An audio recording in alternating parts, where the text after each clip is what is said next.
Good morning, good morning, good morning, good morning, good morning mga brad. Karon asan puntaan itong pa? Murag igang man kay ang panahon. Aw abanti denta sa pinakataas nga mountain.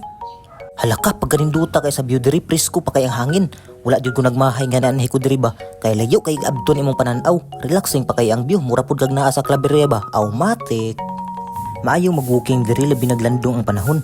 Medyo gamay ra ang mga balay diri mga brad kay bungtod man ni nga area. Maong naa adyoy pagkamingaw ning lugara.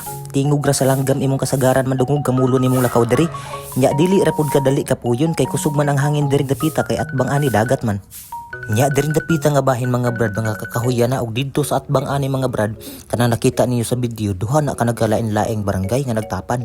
Kaning akong nahimutangan karon silbi bungtod ni siya moong kita jud nimo ang nagkalain-laing mga lugar. Dili lang kay kanara, diri pud nimo makita ang nagkalain-laing klase sa mga kanding, baka, kabaw ug uban pang klase sa mga mananap. Pareha sa imong ex nga giilad ra ka, nya ikaw kay larunon pud aw, pakog ng ulo niyong duha.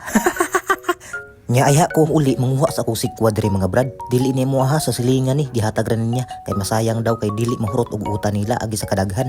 Maupod ni akong tuyo diri mga brad mao ni anhi ko diri kay libre ra ang mga gulay diring dapita. Nya naabtan po nako ni mga bata nga naa sila isa ka sa kahoy abi na kog unsa gulay man di ay nya ingon sila nga ihatag daw nila sa ako pagka very good sa mga bata. Makita niyo mga brad nga kani nga bunga sa gulay naabot na sa mga kahoy kay ilang mga bagon ani ni saka naman diri. Ang punuan ani mga brad tua sa bungtod nya ni katay paingon diri sa ubos. Human ani mga brad nakuha na namo ang gulay ug gihatagan pud nako ang mga bata og kwarta kay ipaninggot jud sila kuha sa gulay wala nako ni sila sugua mga musaka mga brad ha kay hadlok ko basin mahulog naabtan ra nako ni sila nga ni saka sa kahoy. Thank you for watching mga brad. Paalam.